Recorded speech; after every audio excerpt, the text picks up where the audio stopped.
Presiden Joko Widodo dan Ibu Negara Iriana Joko Widodo meninjau sejumlah infrastruktur pendukung untuk konferensi tingkat tinggi G20 di Bali, Kamis 2 Desember.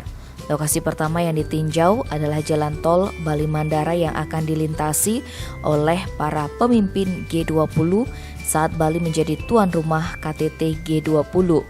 Menteri Pekerjaan Umum dan Perumahan Rakyat Basuki Hadi Mulyono kepada Biro Pers Media dan Informasi Sekretariat Presiden mengatakan, jalan tol yang menghubungkan Bandara Igusti Ngurah Rai dan Nusa Dua rencananya dipercantik dengan penanaman bunga, mangrove, dan dicat ulang. Lokasi berikutnya yang ditinjau Presiden adalah Bali Nusa Dua Convention Center karena merupakan salah satu kandidat lokasi diselenggarakannya KTT 20. Selanjutnya Presiden Joko Widodo beserta Ibu Negara Iriana Joko Widodo juga meninjau Mangrove Conservation Forest di Pemogan, Denpasar Selatan.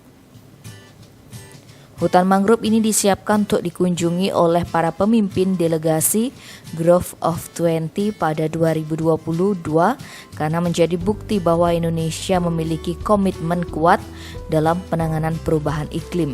Sementara itu, PLT Direktur Jenderal Pengendalian Daerah Aliran Sungai dan Hutan Lindung Kementerian Lingkungan Hidup dan Kehutanan, Diah Murtiningsih menuturkan, rehabilitasi mangrove ini merupakan bentuk kerjasama dengan berbagai pihak. Dia optimis hutan mangrove tersebut akan siap dikunjungi para pemimpin delegasi G20. Dia menambahkan, upaya ini bertujuan untuk memperlihatkan kepada dunia bahwa Indonesia bersungguh-sungguh dalam upaya rehabilitasi mangrove. Tim Bali Express melaporkan.